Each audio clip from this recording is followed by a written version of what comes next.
Assalamualaikum warahmatullahi wabarakatuh. Nah, selamat datang di podcast TVRI Kalimantan Selatan. Ini perdana, namanya Ruang Tunggu Podcast milik TVRI Kalimantan Selatan. Boleh tepuk tangan.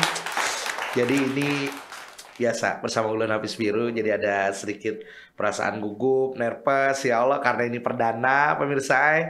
Jadi kayak apalah, amun ini berhasil. Alhamdulillah. Kita akan lanjut, tapi kita akan optimis ini akan terus berhasil untuk memberikan informasi-informasi menarik, menghadirkan bintang tamu yang inspiratif, yang tentunya bisa sharing bersama kita di podcast TVRI Kalimantan Selatan. Dan kerennya lagi, perdana ini ya podcast kita akan menghadirkan bintang tamu, yaitu Kepala Stasiun TVRI Kalimantan Selatan, yaitu Bapak Insinyur I Gede Mustito MSI. Apa kabar Bapak? Baik. Sehat ya Pak ya? Alhamdulillah. Gugup loh Pak. Malah saya yang batuk. Iya. Biasanya kita tahu syuting ya kan. Nih pemirsa, kita kasih tahu nih lah, teman-teman, biasanya kita syuting ya lah, ketemunya dengan produser, dengan tim-tim kreatif, kameramen. Jarang sekali, hampir jarang sekali kita ketemu dengan Kepala Stasiun TVRI Kalimantan Selatan. Dan alhamdulillah pada kesempatan yang berbahagia di podcast perdana Ruang Tunggu Podcast Kalimantan Selatan kali ini, kita langsung ketemu dengan Kepala Stasiun TVRI Kalimantan Selatan. Waduh Pak, ini kayaknya saya pengen ngulik-ngulik langsung aja nih Pak ya. Karena Bapak ini kan Kepala Stasiun TVRI Kalimantan Selatan. Dan udah baru beberapa bulan ya Pak ya? Dari bulan Maret berarti 9 bulan. Oh, sudah 9 bulan.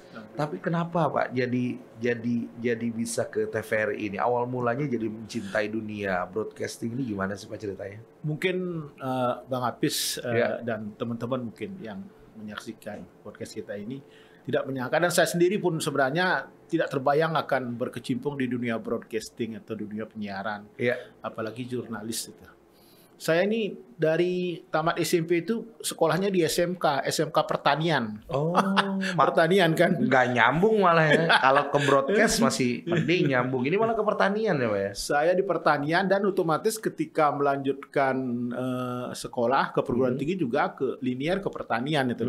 Karena pada waktu itu pikiran kita ya kalau sekolah SMK-nya pertanian berarti fakultasnya juga pertanian. Tapi sebenarnya saya juga sekolah di SMK pertanian itu oleh orang tua saya. Karena pada waktu itu zamannya lulusan SMK pertanian itu otomatis diterima menjadi pegawai negeri, menjadi petugas penyuluh lapangan PPL namanya itu Mas, penyuluh lapangan pertanian. Oke, sebentar Pak, karena memang ekspektasi orang dulu, orang tua tuh pasti pengen anaknya itu jadi PNS ya Pak ya. Betul. Salah satunya. Terus, tapi pada saat angkatan saya, pada saat itulah mulai tidak ada lagi, artinya penghapusan. Oh. Jadi saya tidak berjodoh di sana gitu loh. Tidak berjodoh di sana. Akhirnya saya sempat nganggur setahun, akhirnya setelah itu ya disuruh sekolah lagi sama orang tua karena tidak ada pekerjaan pada saat itu. Sementara di Bali pada saat itu sebenarnya sudah mengarah ke pariwisata. Iya, betul. Tapi sementara sekolah saya apalagi ke pariwisata tentu sangat jauh, akhirnya tetap melanjutkan ke. Oke. Nah, awal mulanya ceritanya jadi bisa ke TVRI itu gimana sih Pak? Nah, apakah dulu itu juga. Jadi ketika saya di pertanian, saya mengambil jurusan sosial ekonomi. Namanya saja pertanian, tapi sebenarnya lebih banyak bergelut ke masalah ekonomi dan sosialnya. Jadi sosial ekonomi. Ya, semacam penyuluh juga nantinya kalau lulus atau jadi pedagang di bidang pertanian gitu. Tapi ketika saya tamat sekolah itu, tiba-tiba ada bukaan di TVRI memang mencari jurusan sosial ekonomi gitu. Oh. Dan dapat informasi, kebetulan ada keluarga yang di Kanwil Depon waktu itu memberikan informasi bahwa di TVRI Denpasar ada bukaan loh, menerima lulusan sosial ekonomi pertanian. Ingat gak itu Pak, tahun berapa dulu? Itu bukaannya tahun 93. Oh, 93 berarti udah hampir 30 tahun. 92, tetapi saya mulai bekerjanya 94 karena saya termasuk gelombang kedua yang diterima. Jadi pada waktu itu ada yang gelombang ada gelombang pertama. Pada waktu tesnya sama-sama 92. Tetapi ada yang sudah mulai dipekerjakan 93, tapi ada yang juga gelombang kedua saya di 94. Oh, ada yang ditahan dulu ya Pak ya. Ya, Jadi gelombang ditahan. pertama anggap 93 udah kerja gitu Pak ya. Ya, tetap enggak, waktu itu memang belum dipanggil, tapi sudah dinyatakan lulus. Oh, oke, sudah oke, dinyatakan oke. lulus. Nah. Akhirnya hingga sampai sekarang ya Pak ya. Iya, sampai sekarang.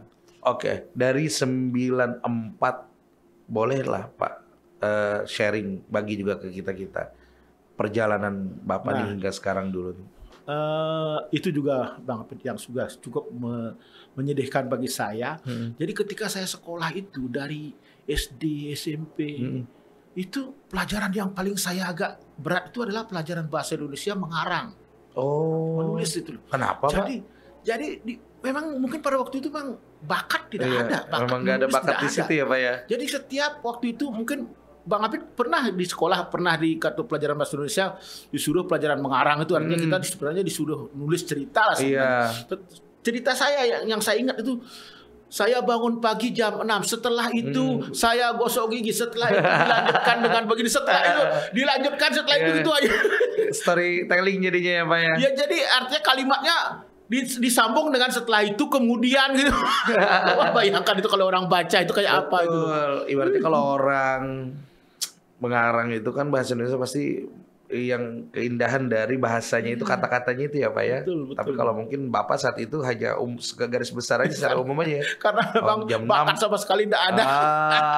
Jadi kalimat itu bisa muncul ketika disambung kemudian setelah itu dilanjutkan. Iya. Padahal kan tidak seperti itu gitu loh. Baik. Hingga akhirnya Bapak memiliki itu pada sebuah waktu posisi. itu, saya penempatannya langsung di berita. Karena kenapa? Karena kan pemberitaan itu memang ada punya features tentang pertanian. Kan ada siaran pedesaan pada waktu itu. Kelompok Pencapir segala macam itu. Wah, ya saya ingat banget dulu program Kelompok Pencapir itu ya. Ya kebetulan memang ketika tamat diterima dalam sarjana itulah. Jadi sudah ditempatkan di pemberitaan dan ditempatkan di current affair. Ya current affair kalau dulu namanya Raven.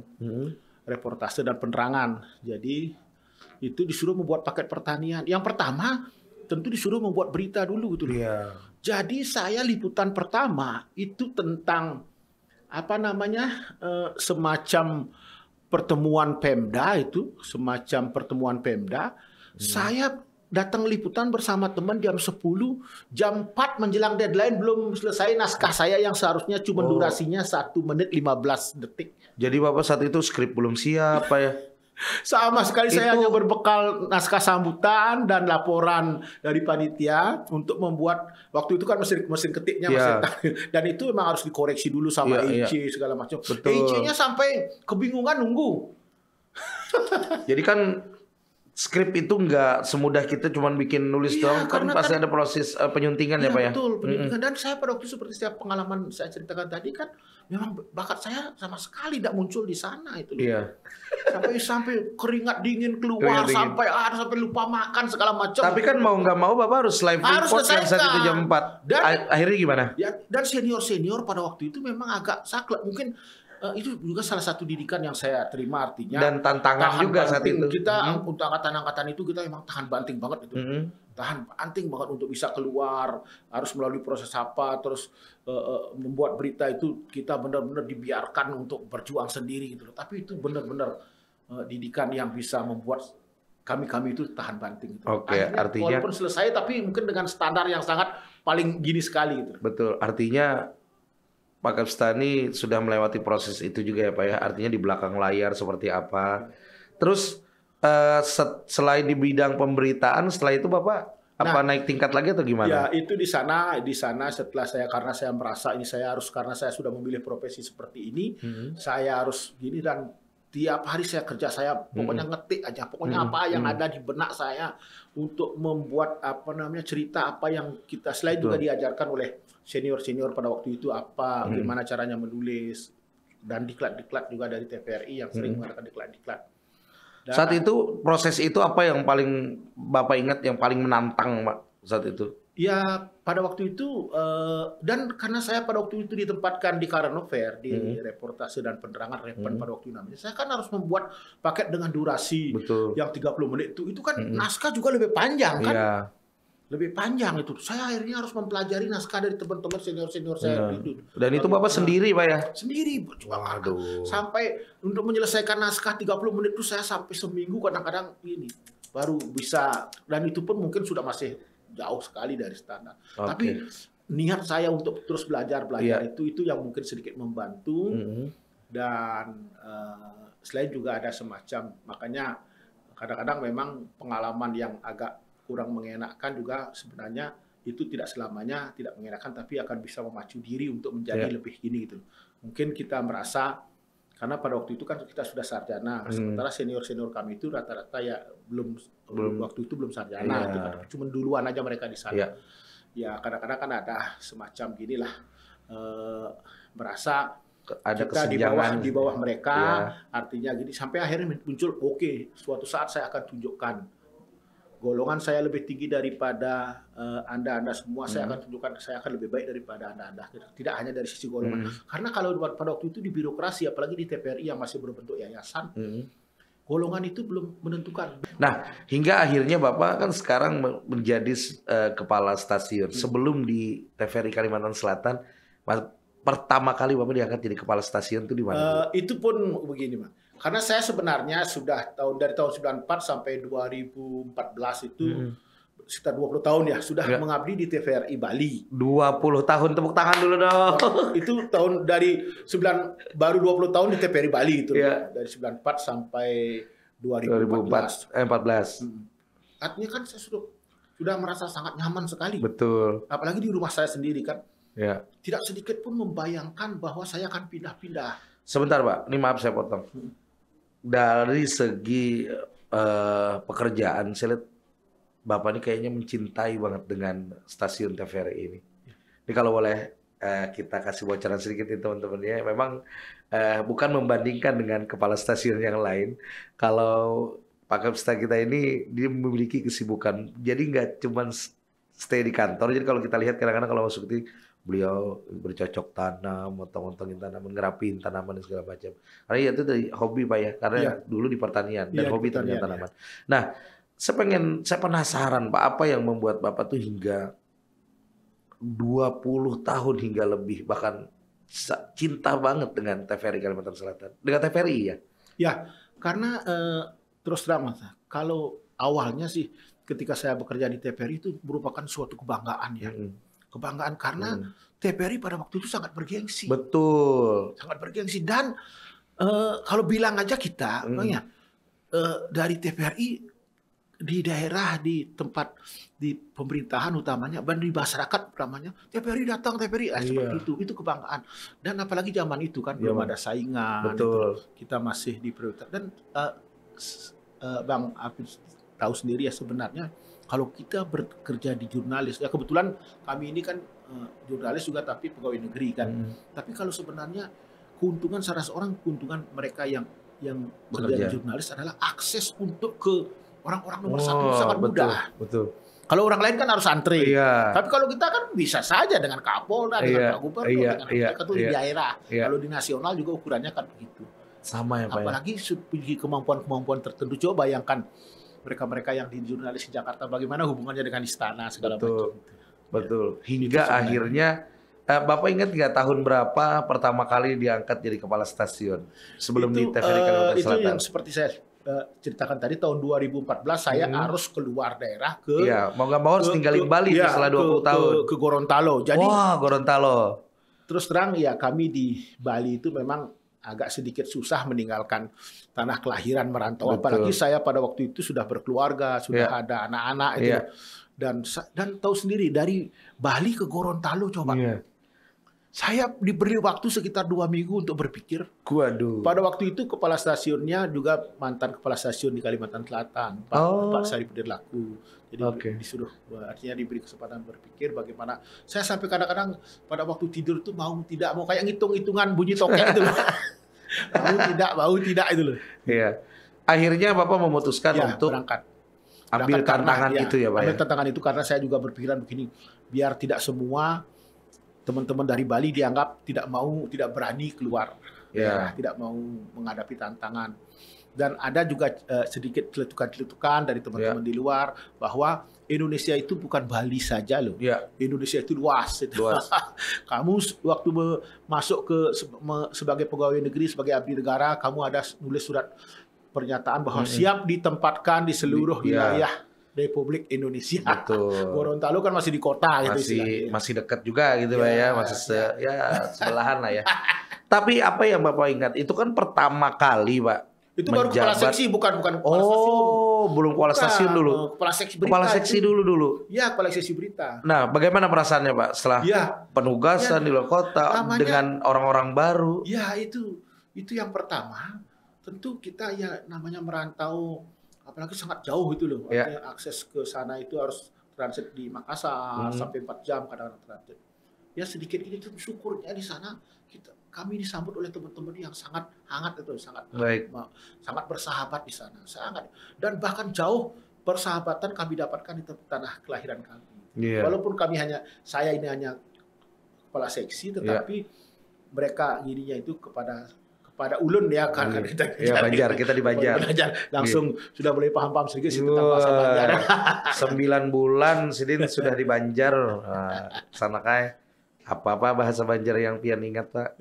Kayak apa kabar Pak? Ya yang paling baik. Wah, itu paham lah. Yang paling dekat itu kan nyaman bana. Nyaman banar. Nyaman banar. Itu Banjar banar itu sudah Pak, nyaman banar atau bujur banar ya. Oke, di Gorontalo berapa lama tuh Pak? Ya 1 tahun 1 bulan. Oh 1 tahun 1 bulan, setelah itu pindah lagi ke Lombok. NTB. Masih kepala seksi? Kepala seksi di NTB. Karena di NTB itu dengan Bali agak dekat, ya agak gini lah, agak bertahan lah. Di sana jadi kepala seksi 3,5 tahun. Oh lebih lama ketimbang Gorontalo ya? Jauh. Berarti perubahan nama jadi kepala stasiun tuh dari tahun berapa ya Pak ya? Ya baru sebenarnya. Dari tahun itu, tahun 2019 saya pindah ke Jogja. Masih ke berita. Oke, jadi Gorontalo pindah ke NTB, dari NTB ke Yogyakarta. Yogyakarta lama juga? Ya itu 1 tahun pas. Oh 1 tahun pas. Nah tahun 2020 langsung kepala stasiun di Mataram. Oh di Mataram, habis dari Mataram kembali lagi ke Mataram. Oke, baik. Dari dari Jogja. Kan saya pernah di Lombok, di NTB, ke Jogja, terus dikembalikan lagi ke NTB sebagai kepala stasiun. Pak, ini Bapak ini kan tadi katanya bocorannya salah satu kadang-kadang menggagas program-program yang menarik seperti itu Pak. Salah satunya kemarin ada yang mungkin pernah teman-teman lihat tuh kayak Pesona Indonesia Kalimantan Selatan dan beberapa program lainnya. Apa yang paling Bapak sukai terhadap program-program TVRI itu yang paling pengen Bapak tonjolkan dengan passion Bapak mulai dari perjalanan Bapak hingga berpuluhan tahun hingga sekarang ini Pak? Itu sebenarnya berawal dari di TVRI Bali yang memang kami punya pada waktu itu tim lah. Pada waktu itu kan di tingkat kejenuhan kita berkarya, sudah mulai muncul pesaing-pesaing TV swasta. Kami ada teman-teman seide sekitar 6 orang sampai 7 orang lah.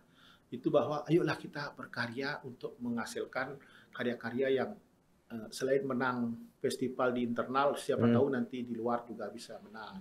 Jadi kami memang dasarnya adalah keinginan, artinya dasarnya adalah senang karya itu. Nah, kebetulan karya-karya yang dilombakan itu kan sebagian besar yang berkaitan dengan PAT, produksi acara terpadu, yang memang ditarget dari Jakarta itu tentang pesona Indonesia, tentang keindahan, tentang inspirasi. Kalau dulu namanya Indonesia Membangun, dan kami di Bali potensi untuk itu kan luar biasa. Betul. Dan teman-teman yang juga kamera, pendukung kamera, terus yang pengarah acara itu kebetulan satu tim. Dan sebelum saya pindah itu, kira-kira saya pernah mengantarkan TVRI Bali sampai 3 kali juara umum gitu.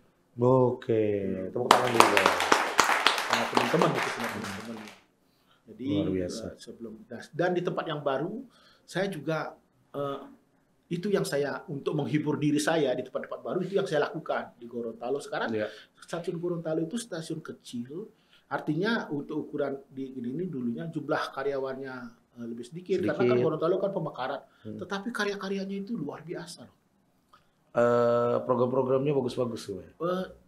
ya selain begininya dia itu kreativitasnya untuk berkarya karena kan potensi di Gorontalo itu kan beda kalau dibandingkan dengan misalnya Bali, Lombok, keindahannya itu. Tetapi mereka mampu mengemas acara-acara yang sangat bagus dan bersaing di tingkat nasional. Oke. Pak, ini kita out of the box dulu ya Pak ya? Ngobrolin di luar pekerjaan. Kalau hobi apa sih Pak? Ya sebenarnya saya kembali ke hobi saya memang bercocok tanam. Wah. Bercocok tanam. Bercocok tanam. Ya kita kasih bocoran lagi nih Pak lah. Selama 9 bulan Pak Kepsta menjabat di TVRI Kalimantan Selatan, memang dari segi tampilan depannya aja ini ya, kalau kita berkunjung ke TVRI Kalimantan Selatan tuh pasti ada yang beda. Kayak di lapangan depan kita ini biasanya kan ada cuman semen, cuman aspal dong ya Pak ya. Sekarang udah ada pohon. Terus ada apa kemarin Pak? Ada gazebo itu apa namanya Pak? Ada Creative Hub juga. Yang kita bangun. Biasa kan dulunya di situ ada kantin. Nah teman-teman yang suka makan nongkrong di kantin TVRI ini, kantinnya udah gak ada lagi. Tapi mau dirapihin ya Pak ya. Tapi kantinnya juga nanti bakal ada lagi. Nih, apa yang pengen Bapak bukan rubah sih ya, mungkin karena kebiasaan malah suka bercocok tanam. Ya, mungkin begini Bang. Ulun ini kan artinya tadi dasarnya hobi. Yang kedua Ulun juga berpikiran begini. TVRI kan selama ini di tengah persaingan dengan TV swasta kan bukan hanya di on air ya. Betul. Di off air juga kita hampir dilupakan. Betul. Anak-anak muda. Saya ketika bertugas di sering saya ceritakan kepada teman-teman, bertugas di Mataram di NTB, ada saudara saya yang duluan tinggal di sana. Saya katakan saya sudah di sini tinggal di TVRI. Di mana itu TVRI gitu. Padahal tempatnya di jalur ke objek wisata Senggigi. Itu kan artinya agak menginikan itu. Nah, saya ingin menghidupkan off air itu bahwa TVRI itu dikenal bukan hanya saat on air saja. Mulai dari off airnya, dari gedung, dari gitu. Ketika saya datang ke Kalimantan Selatan ini, saya melihat karena ini kan pernah kita musibah banjir. Betul. Di dalam sudah tertata cukup bagus lah. Bang Hafiz pengisi program di sini sudah tahu. Studio sudah bagus. Dan ruangan-ruangan. Dan saya akhirnya ke halaman dan sesuai dengan hobi saya. Gitu. Jadi Bapak nih pas kalau dipindah tuh ada bayangan gimana sih ya? Stasiun TVRI Kalimantan Selatan ada gitu gak sih Pak? Ya kan biasa. Pas datang Bapak nih ngeliat, ini nih nanti nih, ini nih. Dari bayangan ada gambaran gitu Pak? Karena saya ketika dipindahkan ke Kalimantan Selatan baru pertama kali langsung pernah ke Banjarmasin kan, apalagi pernah ke Kalimantan gitu ya Pak ya? Iya, kalau ke Samarinda pernah. Oh Samarinda pernah. Kalau ke Kalimantan Selatannya baru pertama kali, apalagi ke TVRI-nya. Jadi sekalinya pertama kali langsung jadi Kepsta.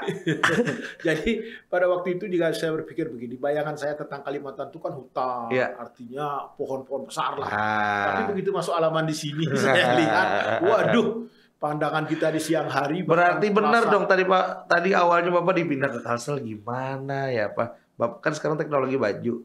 Bapak sempat searching juga nggak sih ngelihat TVRI Kalsel? Oh enggak juga ya Pak ya? Pada waktu itu. Iya. Memang pada waktu itu langsung datang aja langsung melihat. Jadi sebenarnya sih halamannya sudah rapi, tapi saya membayangkan kita berada di terminal gitu loh. Betul. Jadi tanpa pohon dan pada waktu siang hari pandangan kita bisa silau. Gitu. Oke. Nah, nanti ke teman-teman kalau datang ke TVRI Kalsel jangan bingung ya. Jadi udah ada 4 pohon besar. Sekarang sudah tumbuh subur. 4 ya Pak, benar ya? Iya. Sudah tumbuh subur. Walaupun ada 2 yang mandul kemarin. Dan harganya lumayan mahal juga ternyata saya baru tahu Pak. Jadi kadang-kadang kan sekarang kalau mau nanam pohon tuh udah yang penting ada akarnya, gitu, angkat, pindahin, dan tumbuh ya Pak ya? Tapi kalau kemarin mungkin penyesuaian kali dengan tanah TVRI. Tapi sekarang sudah diganti. Sudah diganti dan sudah subur bagus. Pak, kalau di luar stasiun, di luar pekerjaan Bapak, selain hobi bercocok tanam, apa sih Pak yang Bapak kerjakan? Kan di sini sendiri, ya kan ya Pak ya? Selain mungkin komunikasi dengan keluarga dan segala macam. Apa sih yang Bapak lakukan? Kesibukan apa? Tetap kami artinya, karena teman-teman saya harapkan itu tidak terlalu ada jarak lah kami dengan teman-teman. Dan saya memang senang, hobinya memang masih sedang hobi nulis itu. Mungkin saya kadang-kadang juga agak gini juga. Di media sosial saya hampir tiap hari saya ada saja yang saya ginikan gitu loh.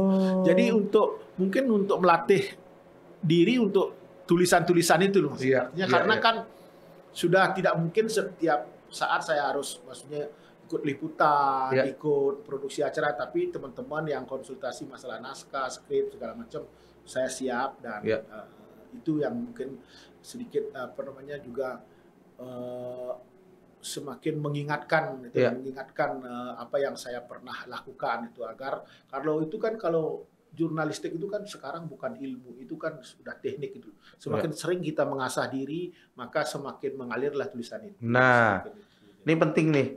Jadi kalau boleh cerita sedikit Pak, kan karena kayak Bapak tadi inilah teman-teman lah, nggak ada bakat nulis, nggak ada bakat mengarang, bahasa Indonesia juga kurang suka. Akhirnya ketika tantangan itu diterima, dan ternyata siapa yang mengira bahwa sampai sekarang Bapak bahkan suka nulis gitu kan. Sama saya juga dulu gitu Pak. Saya nggak ada kuliah juga administrasi bisnis. Nggak ada lulusan komunikasi. Dan nggak mengira bisa jadi host kayak gitu, bisa jadi MC dan sebagainya.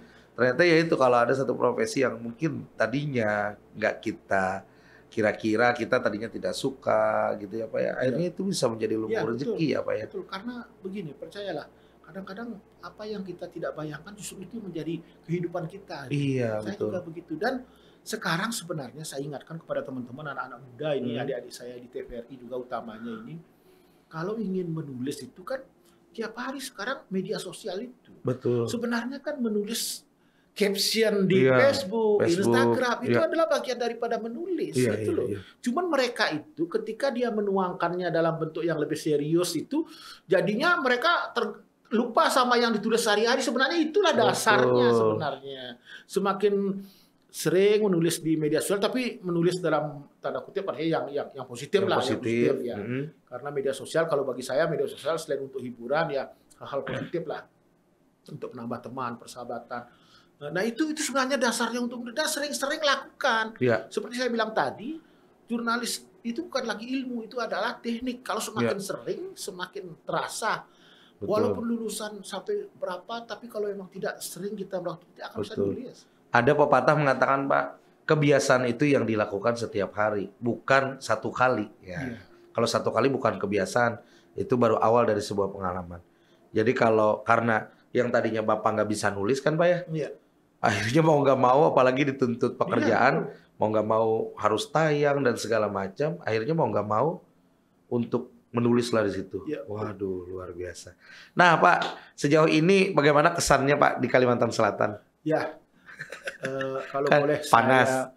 Kalau dia awal-awal terus terang Bang Hafid, saya kan pindah dari Manado kan. Ya, Bang Hafid sendiri mungkin sudah pernah ke Manado? Pernah dulu Pak. Pernah ya. Nah, mungkin bagi orang-orang yang juga belum pernah pasti membayangkan bagaimana Manado. Dan kenyataannya memang Manado dari sisi keindahan juga memang pesona alamnya bagus. Dari yang utama penduduknya juga memang benar adanya seperti bayangan orang yang belum pernah ke sana. Dan saya akhirnya ada surat mutasi ke Kalimantan Selatan. Saya juga kadang-kadang membayangkan agak sedikit gini juga itu loh, under awalnya gitu loh. Jadi bahkan teman di Bali juga bilang beda jauh loh bro. Gitu ya Pak ya. Beda jauh bro gitu. Ya tapi ya saya orang sudah 7 kali pindah tempat, jadi sudah ada pengalaman lah. 7 kali pindah di 7 provinsi yang berbeda.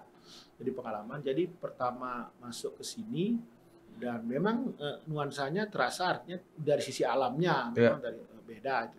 Tapi justru kalau boleh, bukan ini karena saya ulun ini sama Bang Hafid yang orang Banjar ya. Disinilah saya mendapatkan persahabatan, artinya kenyamanan dalam bekerja, kenyamanan dalam menuangkan karya-karya. Tapi bukan berarti di tempat lain tuh nggak nyaman ya Pak? Nggak nyaman, bukan. Artinya saya lebih bisa menuangkan kreasi ide-ide saya gitu loh. Karena di sini itu artinya kekompakan tim itu. Memang di beberapa tempat itu namanya juga dinamika semua ada itu. Tapi di tempat ini kita bisa lebih luasa, lebih dukungan, lebih ini lebih kompak lah kita gini. Walaupun ada semacam protes kecil, segala macam kan bisa kita selesaikan, bisa kita komunikasi. Benar-benar di sini semuanya bisa kita selesaikan dengan komunikasi. Oke. Benar-benar. Jadi pengalamannya beda-beda ya, ya. Dari beberapa tempat ada yang dekat dengan pantai, gitu ya Pak ya. Kayak di mana ada yang dekat dengan apa namanya kota-kota tua itu di Yogyakarta. Tapi di sini malah kemana-mana ketemu sungai ya Pak. Nah, jadi alhamdulillah di sini Bapak betah aja ya Pak ya. Betah. Kesannya gimana sih Pak kalau pas di Kalimantan Selatan nih? Mungkin kulinernya gimana?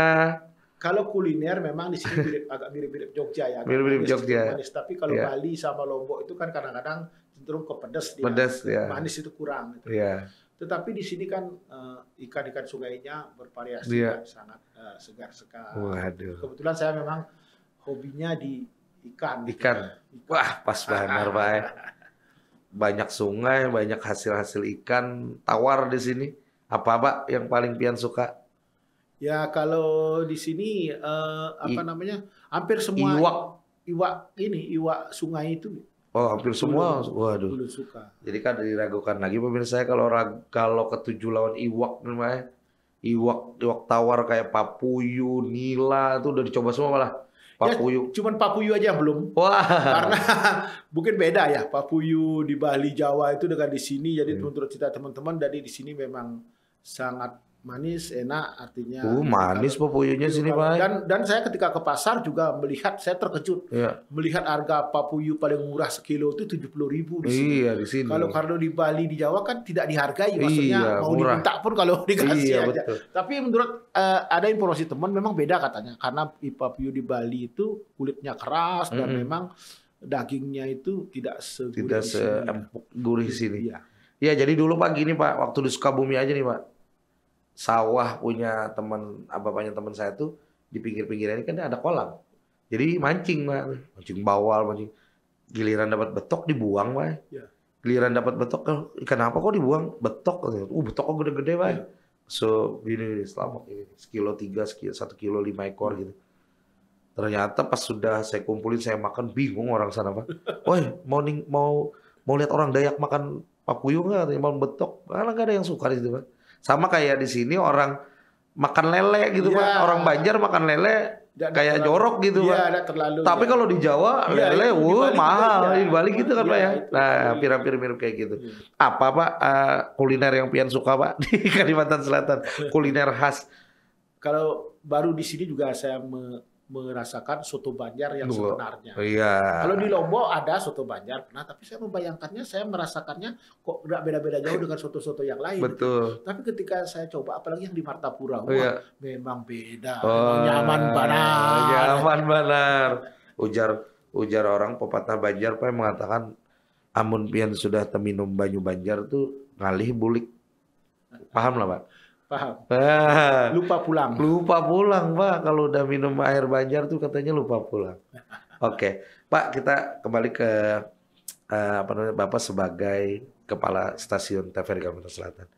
Boleh tahu nggak sih Pak sebagai sudut pandang ulun yang entah bedanya mungkin sebagai host juga yang kerja juga di TVRI Kalimantan Selatan. Perubahan apa yang ingin Bapak lakukan untuk TVRI Kalimantan Selatan? Baik. Gini, jadi seperti Ulun sampaikan tadi, Ulun ingin bergerak mulai dari off air ya. Ulun tentu ingin artinya memberikan fasilitas dulu, karena Ulun ini ingin sekali TVRI ini sesuai dengan apa yang diamanatkan oleh pimpinan-pimpinan kami di Jakarta, para direksi, direktur utama, bahwa TVRI itu harus menyasar anak-anak muda. Makanya fasilitas yang kami buat di sini seperti yang Apit sudah saksikan itu Creative Hub. Itu adalah tempat di mana kami ingin memberikan ruang kepada anak-anak muda untuk berkreasi, artinya bertukar pengalaman lah di bidang karya-karya, karena saat ini media sosial itu memang sudah mendominasi dibandingkan serial. Dan itu Jadi kalau kami tidak memulai dari pemberian fasilitas, tentu akan sangat sulit melangkah selanjutnya. Dan demikian juga Abid sebagai kalangan generasi muda yang ulun ini sudah lihat potensinya di bidang broadcast, di bidang komunikasi ini. Jadi kami yang sudah orang-orang kan membedakan ini kolonial dan milenial. Mungkin ulun ini yang kolonial gitu loh. Jadi ulun itu sebenarnya sangat berharap sekali ide-ide kreatif dari anak-anak muda itu sendiri. Berilah masukan kepada kami. Mungkin barangkali di kami ini tidak terlalu, maksudnya belum begitu nyambung dengan apa yang ide dari teman-teman. Tetapi kami harus menerima kenyataan bahwa itulah sekarang ini eranya gitu loh. Dan apalagi TVRI sudah memfokuskan diri juga di media sosial, sudah punya departemennya, artinya lembaganya sendiri, divisinya sendiri.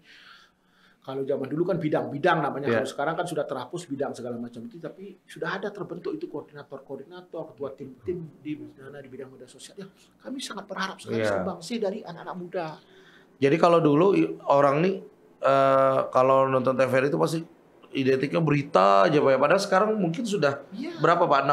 60/40%. Sekarang ada program-program yang anak mudanya malah ya Pak ya? Atau berapa persen skalanya sih Pak? Sekarang TVRI sebenarnya TVRI itu masih 45% dan 55% itu di program, 55 di informasi dan berita itu 45. Mungkin sekarang berimbang lah. Tetapi sebenarnya itu yang seperti Apit bilang itu, mereka karena tidak nonton aja, hanya penilaiannya dari asumsi-asumsi lama. Cobalah gitu loh. TVRI itu radio TV jadul kayak gitu modelnya gitu malah. Iya, karena image mereka itu tanpa. Dan saya pernah punya pengalaman di Lombok, ketika ada teman TV swasta membuat semacam program dan harus mewawancarai saya sebagai kepala stasiun TVRI di NTB, saya putarkan program paket-paket yang diproduksi teman-teman di TVRI NTB. Mereka luar biasa kagum. Jadi mereka juga menyampaikan selama ini mereka karena tidak pernah nonton saja. Dia sendiri merasa saya belum mampu memproduksi sekelas ini, kualitas gambar, pengambilannya. Gitu. Nah tadi yang seperti yang sudah dibocorkan oleh Pak Kapsta, nanti di halaman TVRI ini kita punya namanya Space Creative Hub ya Pak ya. Jadi bisa digunakan oleh siapapun, terutama untuk anak-anak muda mau nongkrong, meeting, santai, mau sharing juga dengan tim TVRI juga boleh. Artinya space-nya itu dibuka untuk umum, terutama untuk anak-anak muda nih, komunitas ya Pak ya, yang mau dipakai meeting. Apalagi di belakangnya itu nanti ada danau buatan gitu ya Pak ya. Kanal air yang dihidupkan kembali. Jadi teman-teman tuh bisa sambil foto-foto. Ada tempat yang instagramable banget buat ya di atas jukung kayak gitu-gitu. Mau dipakai segala macam nanti. Apalagi itu belum bisa digunakan ya Pak ya, sampai hingga tamannya nanti dipercantik dulu katanya oleh Pak Kopsta. Ya, ini Creative Hub ini kan kita juga rangkai dengan nanti studio alam lah. Nanti duduknya juga lesehan katanya Pak ya. Iya, untuk gitu. Nanti mungkin di awal nanti kita gunakan dulu untuk acara ngobrol pintar, ngopi, ayo ngopi, dan untuk musik kreatif di akhir tahun ini. Dan setelah nanti penataannya sudah gini, tentu kita buka, dan bahkan kami sediakan ruang untuk ngopi lah di sana.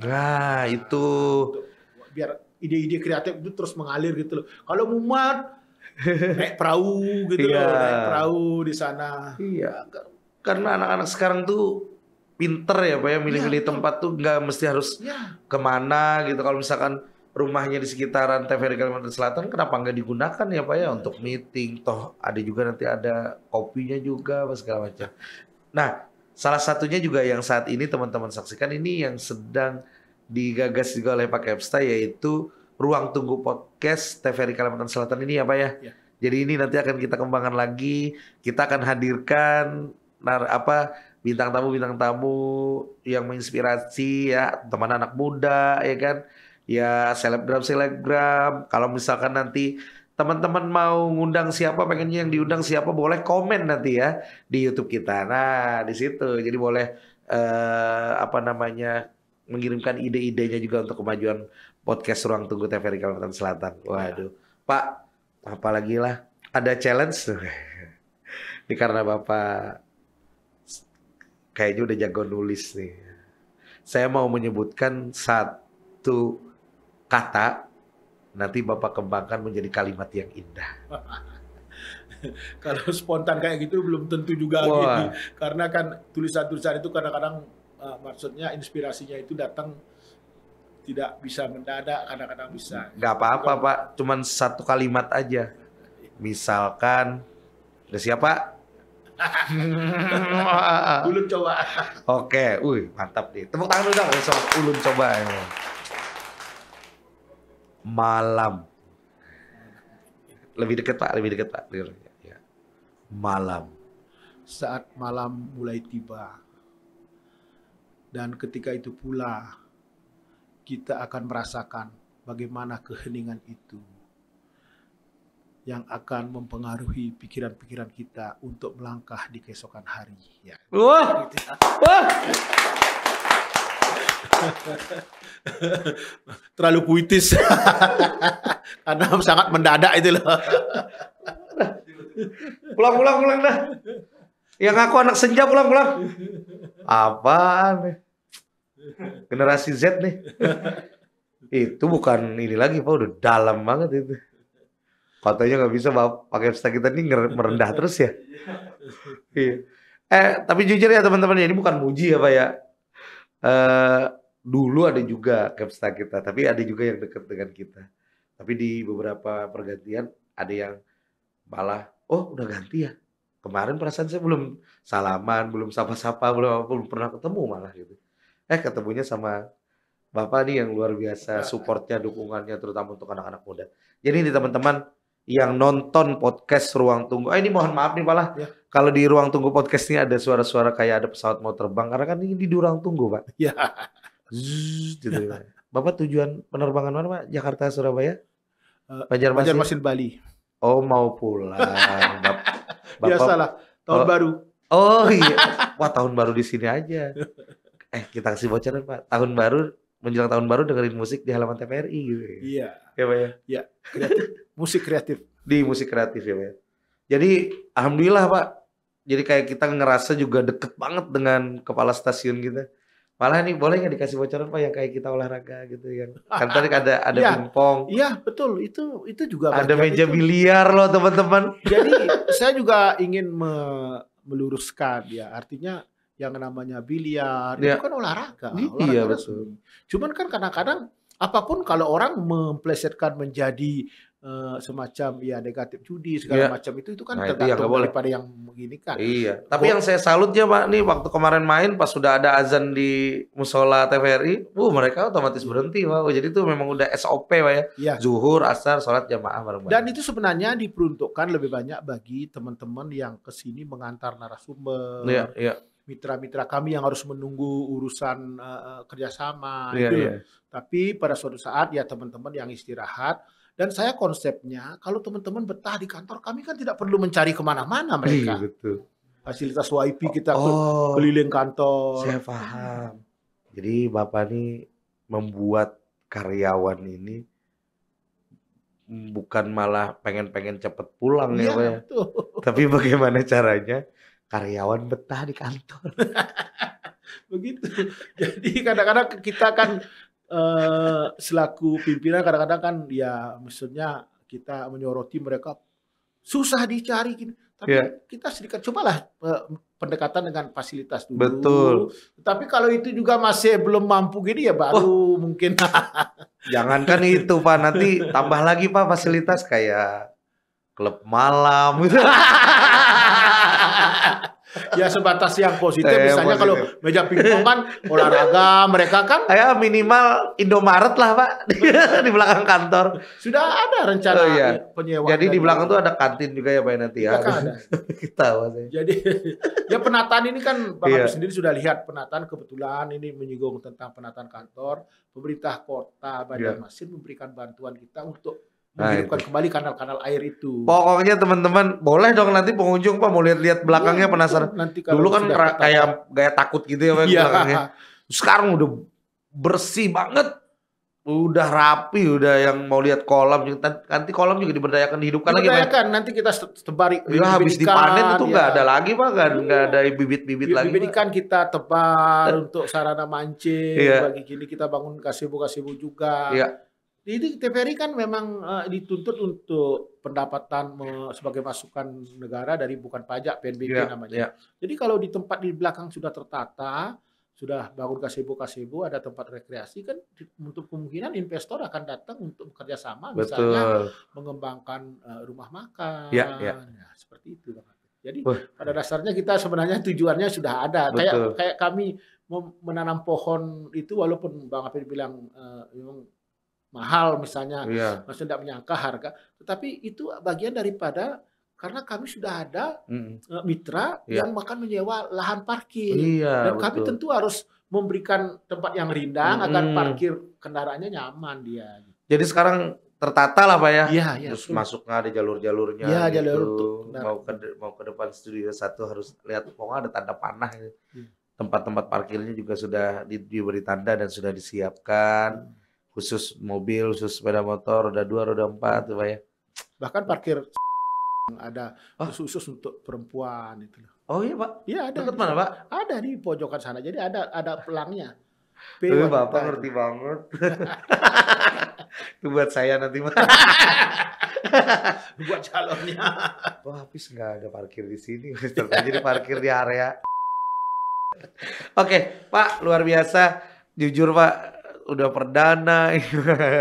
Pas dapat kabar ngobrol dengan kepala stasiun langsung. Ini aduh, gugup saya Pak. Maaf kalau ada kekurangan nih Pak ya.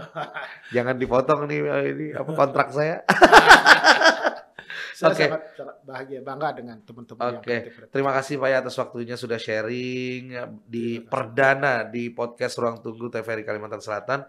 Mudah-mudahan menginspirasi dan juga memberikan informasi-informasi menarik untuk yang lagi menonton saat ini ya Pak ya. Terima kasih banyak Bapak Insinyur I Gede Mustito MSI.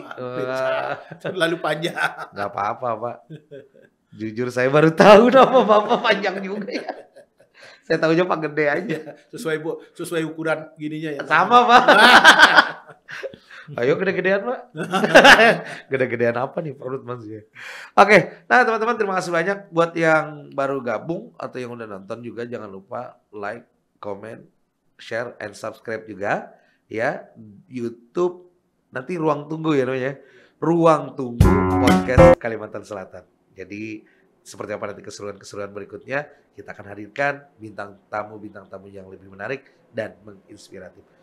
Khusus gasan membangun talenta-talenta muda yang ada di Kalimantan Selatan hanya di Ruang Tunggu Podcast Kalimantan Selatan. Ulun Habis Biru pamit. Assalamualaikum warahmatullahi wabarakatuh.